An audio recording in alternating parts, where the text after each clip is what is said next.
Les 4 premiers épisodes de cette saison ont été vraiment centrés sur Terry. Je sentais bien qu'il fallait que je me dépêche d'arriver au présent parce que plus de choses allaient se passer. Et donc j'ai un peu sauté tout ce qui est 2025 pour nous deux et pour moi en particulier, tout ce qui s'y est passé. Et je me dis qu'à partir de maintenant, je vais chaque semaine potentiellement publier 2 épisodes en même temps, ou je verrai peut-être un vendredi et l'autre les mardis, je ne sais pas encore. Un sur la santé de Terry qui s'appellera Update et quelque chose d'autre, Update Terry, et un numéro 1, 2, 3, 4. Et l'autre qui sera justement revisiter 2025 que je n'ai pas fait, parce que je sentais bien que je voulais me centrer sur sa santé. Donc voilà, comme ça, ceux qui s'intéressent seulement à la santé, ou principalement à ça, ne peuvent écouter que cet épisode, même s'il y aura aussi d'autres choses de moi liées au présent. Ceux qui préfèrent mes vagabondages et suppléments, le au-delà du cancer, peuvent écouter l'autre, le 2e épisode, ou les 2 séparément, mais je veux toujours les garder assez courts, pas plus que 20-25 minutes.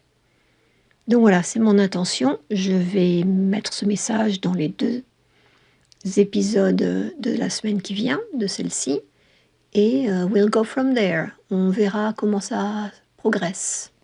Parce qu'il se sont quand même passé beaucoup de choses pendant 2025 que j'ai envie de raconter et qui peuvent nous inspirer, continuer à vous exprimer ma philosophie de vie.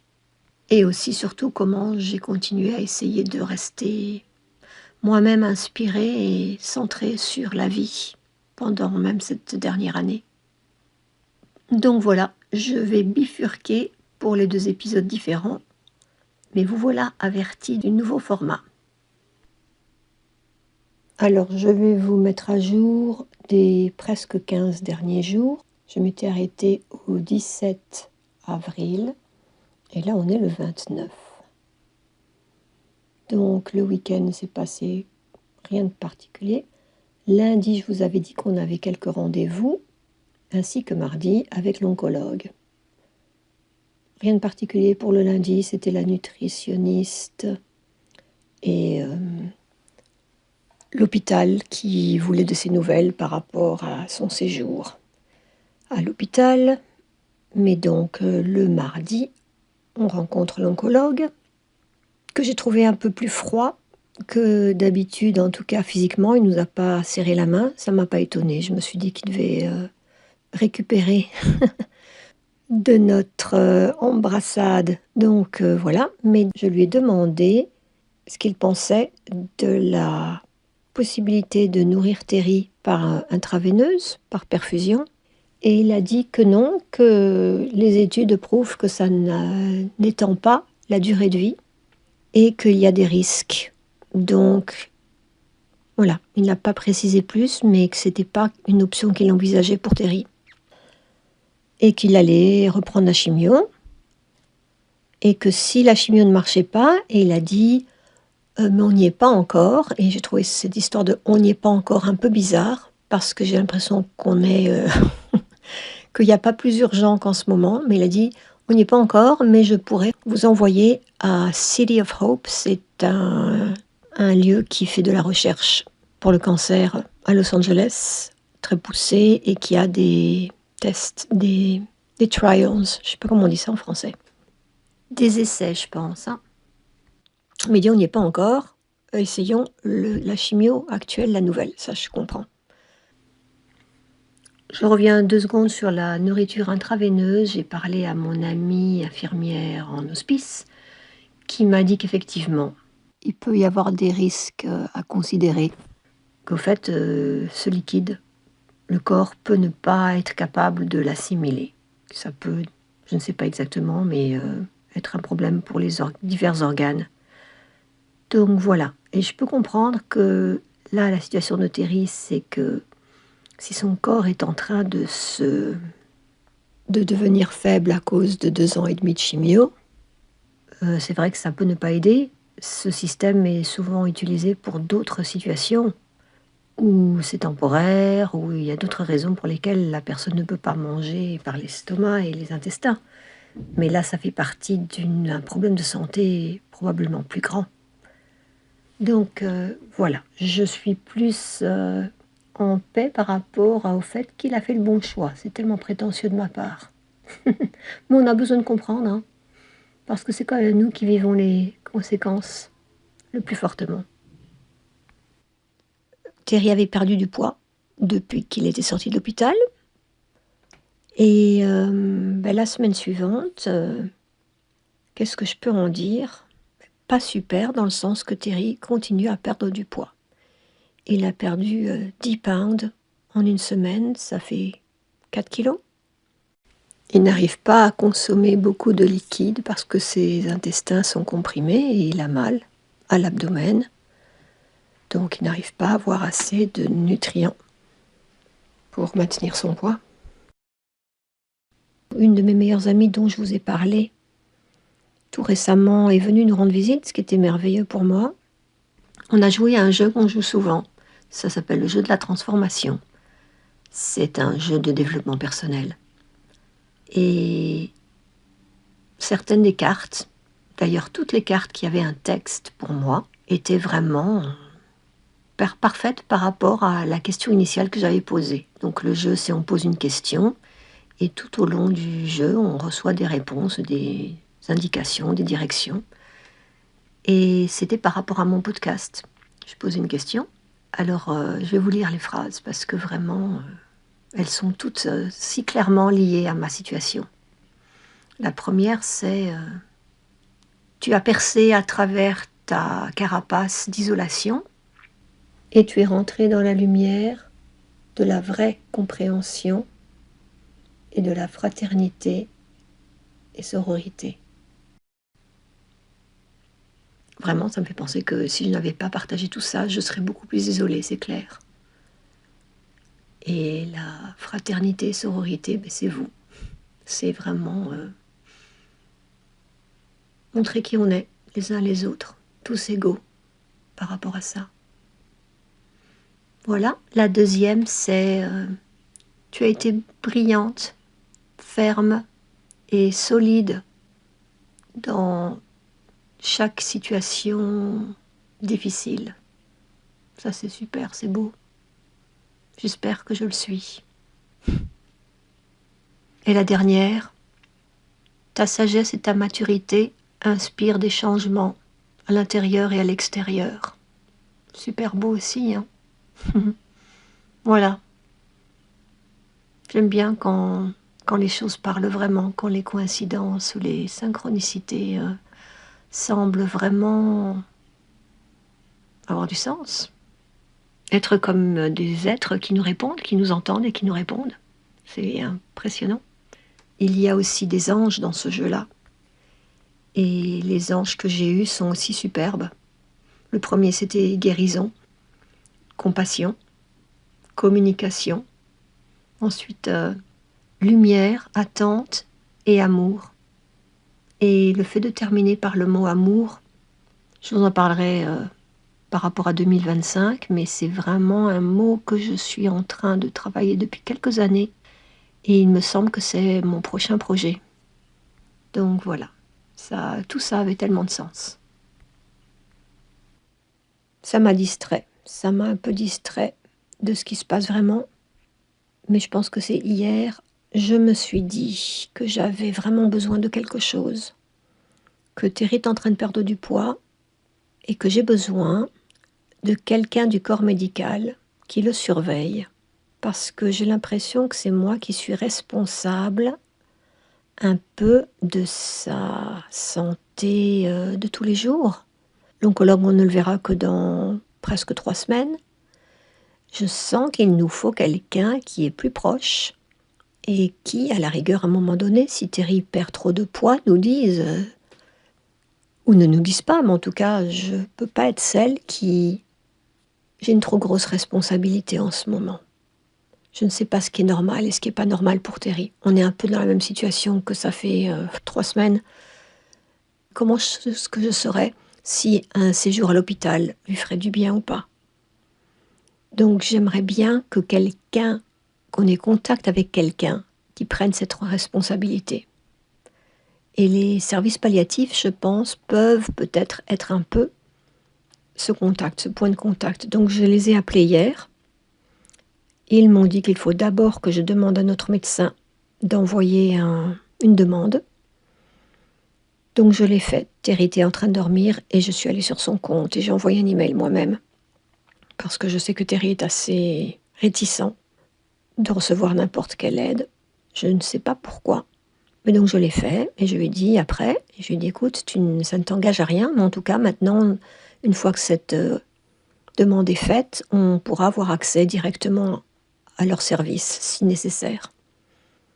Alors si j'ai bien compris, leur service c'est une ligne téléphonique où on peut appeler, je pense, 24 heures sur 24, et accès à du matériel maison, un lit d'hôpital, un siège pour la salle de bain, voilà, tout ce qu'il faut au fur et à mesure qu'il en aura besoin, parce qu'il est en train de faiblir, c'est vraiment très clair. Donc voilà, j'attends qu'il nous rappelle. Je suppose que ça va prendre quelques jours, mais je me sens déjà mieux en me disant que quelqu'un va nous superviser, quoi, voilà. Nous surveiller d'un peu plus près, même si c'est de loin. Il a commencé la chimio lundi, les pastilles. Il a vomi ce matin. Donc c'est les premières pastilles de chimio qu'il a probablement vomi. Il a décidé mardi de ne plus retourner au bowling. Donc il ne fait plus partie de l'équipe. Ça, je sais que c'est très dur pour lui. Parce que c'est son seul contact social, en personne au moins. Et je lui ai demandé est-ce que tu irais juste pour être avec eux, et il m'a dit non, parce qu'ils ne se parlent pas vraiment. Ils jouent et ils se parlent un peu, mais parce qu'ils jouent. Donc il ne se sent pas à l'aise par rapport à ça. Il a reçu une carte de la dame qui organise tout ça, ce qui est très gentil de sa part. Et aujourd'hui, il a un match de baseball, mais il a décidé de ne pas y aller. Il ne le sent pas. Donc il est vraiment en train de faiblir, c'est vraiment très clair. Mais bon, pour ce qui est de faiblir en ce moment, c'est normal parce qu'il est sous chimio, qui fatigue beaucoup. Il m'a dit, ça fait une semaine environ, son moral n'est pas toujours très bon, c'est clair. Il a dit, c'est difficile de ne pas s'apitoyer sur son sort parfois. Je comprends. Il m'a dit, j'espère que je ne vais pas perdre mon sens de l'humour. Ça, c'est tellement beau. Ouais. Il m'a aussi dit, en anglais on dit, il a dit, I feel I am wasting away. Que je décline, quoi. Sinon, quand même, une bonne nouvelle qu'on a appris, ça fait une semaine, entre guillemets, bonne nouvelle, c'est que le marqueur cancer, qui est très élevé, il est plus élevé qu'au début du diagnostic, est quand même descendu aux dernières analyses. Un peu. Donc voilà, ça va dans la bonne direction. Mais bon, les conditions de digestion de Terry sont tellement difficiles que même si le cancer avance moins vite, je ne suis pas sûre que ça fera une différence. Il est très obsédé avec la nourriture. C'est clair que quand on voit de la publicité à la télé, partout, ça n'aide pas. Mais les dames de l'équipe des soins palliatifs nous avaient dit qu'il y a des personnes qui achètent ce qu'elles veulent manger, elles le mettent dans leur bouche, le mâchent et avalent le liquide et après recrachent le reste. Et il avait dit non, je vois pas vraiment ça. Et finalement, il l'a quand même fait avec quelque chose qu'il a acheté. Voilà.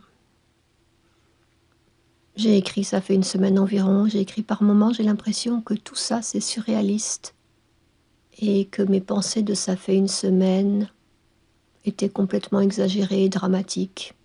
Et puis par moments, non. J'entends Terry et je vois qu'il n'est pas bien. Et je retombe dans cette nouvelle réalité. C'est difficile, j'ai pas le recul, je peux pas savoir où on en est, mais moi personnellement je sens que ce sont ces derniers mois, je sais pas combien de mois. Je vous ai parlé d'une dame que je connais qui fait de la numérologie. Avant que Terry aille aux urgences, Je me suis réveillée en pleine nuit avec des numéros dans ma tête et avec l'impression que ces numéros allaient l'aider. Donc je les ai notés. C'était 3 numéros de 2 chiffres et j'ai regardé un pour ligne ce qu'ils veulent dire. C'est marrant parce que ça va vraiment avec ce qui se passe. C'était vraiment par rapport, au changement, des chiffres avec le thème de la famille, de l'amour, de la transformation personnelle, des changements de vie, de la créativité, de sagesse intérieure, de résilience, de la capacité de surmonter des défis. Enfin, c'était pile poil sur ce qui se passe en ce moment. Et j'ai demandé à mon amie si elle pouvait me en dire plus.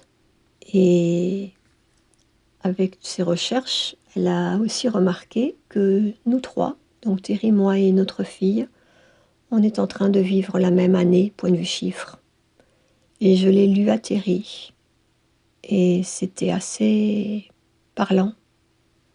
Notre cycle cette année, c'est il est temps de persévérer dans un effort régulier. Il y a beaucoup à gagner. Vous avez une compréhension claire de ce qui doit être fait et vous avez besoin d'être conscient des buts à long terme et ne pas être distrait par les détails le long du chemin. Le progrès prend du temps et l'énergie créative demande du travail et de la coopération de façon à atteindre le but à la fin de cette tâche. Écoutez votre voix intérieure qui vous donnera la direction, la guidance et l'inspiration le long du chemin. Elle me disait aussi qu'elle voyait qu'il s'en sortait. Je ne le vois pas. Mais bon, je laisse une place à ça. Je pense qu'elle disait ça vu les numéros, quoi. Mais voilà. Moi, ce que je retiens de tout ça, c'est plutôt le fait qu'on a tous les 3 le même numéro cette année et qu'on est en train de passer par un événement important de façon à dimension familiale qui nous touche tous les 3. Donc voilà. Je pense que je peux aussi dire déjà que ma fille va avoir le droit à des congés et donc elle va pouvoir être plus présente ici, ce qui est vraiment le bienvenu. Je me dis pas seulement pour Terry, mais je pense que pour moi aussi.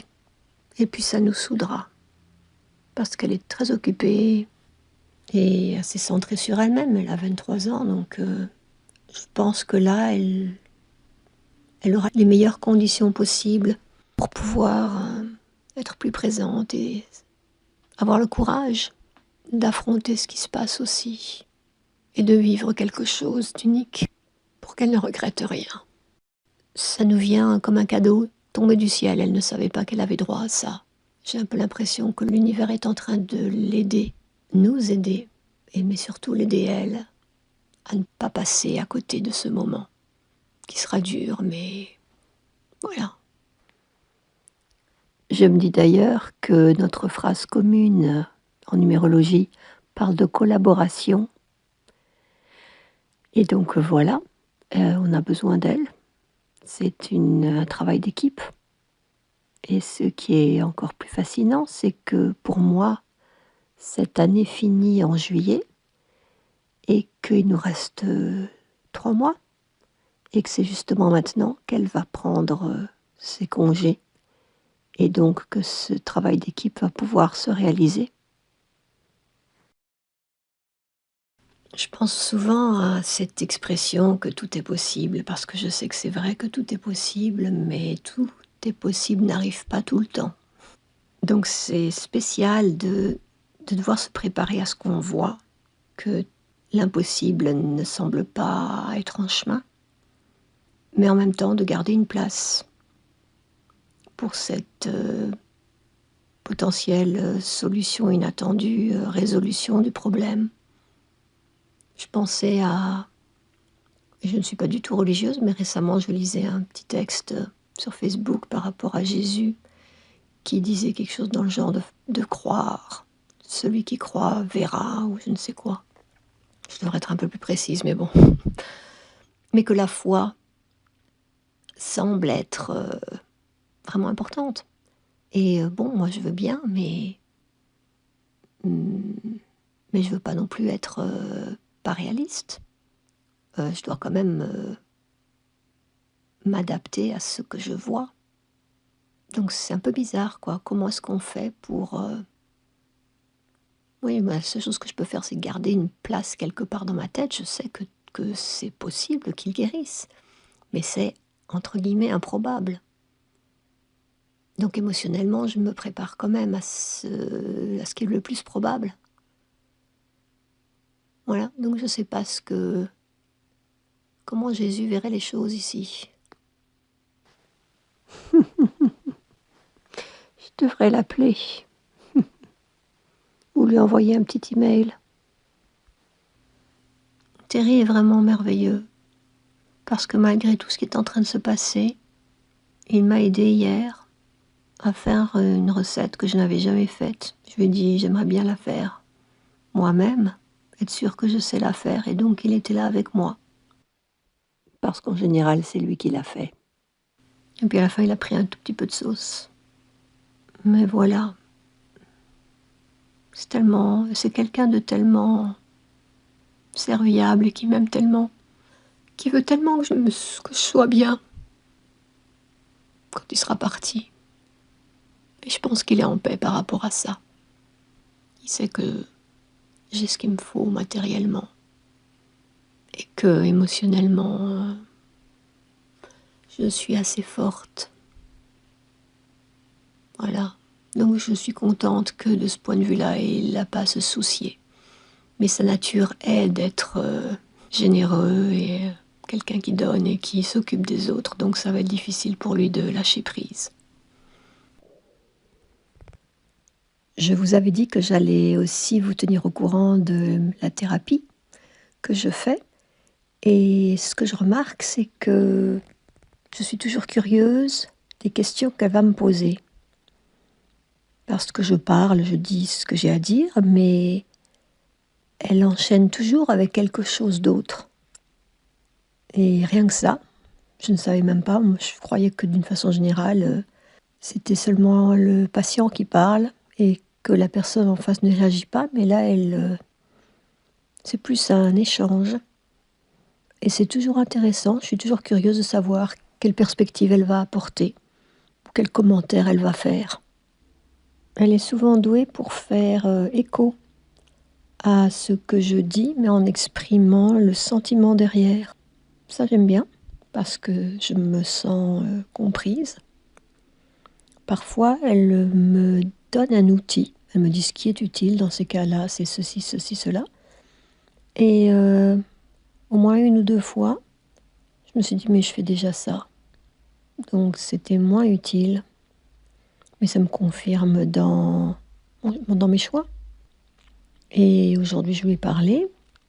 Et elle m'a donné l'espace pour prendre conscience de l'importance, de la possibilité que ce congé que ma fille va prendre peut apporter dans sa vie. Parce elle n'est, entre guillemets, pas du tout famille. Et j'ai un peu l'impression que cette expérience, maintenant, dans les mois qui viennent, peut l'aider à comprendre ce que c'est qu'une famille, les filles uniques. Et aussi peut-être de mieux se positionner, de choisir comment elle veut se positionner dans la famille, la grande famille, quoi, mes frères, cousins, ceci, cela. Parce que pour l'instant, elle est tout à fait isolée et elle ne veut participer à rien. Mais je me demande si, voilà, ça va lui donner un point de vue peut-être un peu différent.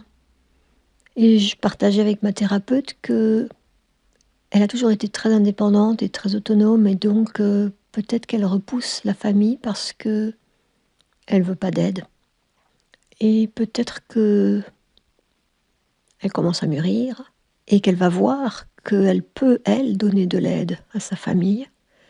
Et peut-être que ça va changer quelque chose en elle par rapport à la place qu'elle veut donner au concept de famille dans sa vie, pour l'avenir. Et le rôle qu'elle peut y jouer.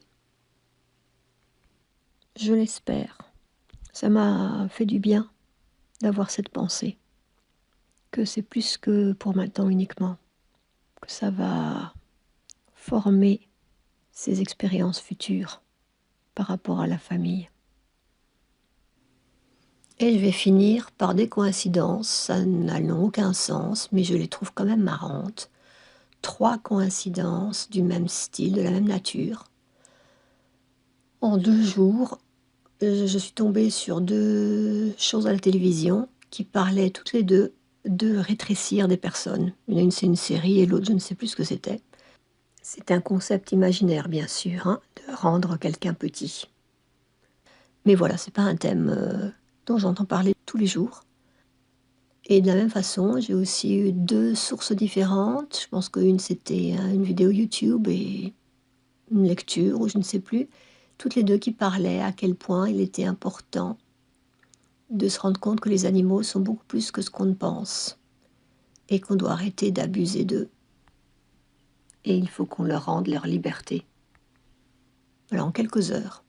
Et le troisième, qui est encore plus étonnant, qui est lié à ma fille, c'est que j'ai lu ou entendu aussi de 2 sources différentes l'existence de ce bénéfice aux États-Unis de la part de certaines boîtes qui permet aux personnes de prendre des congés pour s'occuper de personnes chères. Ils ne doivent même pas être des membres de la famille. Voilà, donc je connaissais pas ça avant et donc c'est marrant que ça tombe juste au moment où ma fille apprend cela et va s'en servir. Donc a priori, elle devrait avoir 2 mois de congés payés pour pouvoir être avec nous. J'espère que ça se passera bien, que ce sera guérisseur, si pas physiquement, pour Terry, émotionnellement, et pour elle, et pour moi.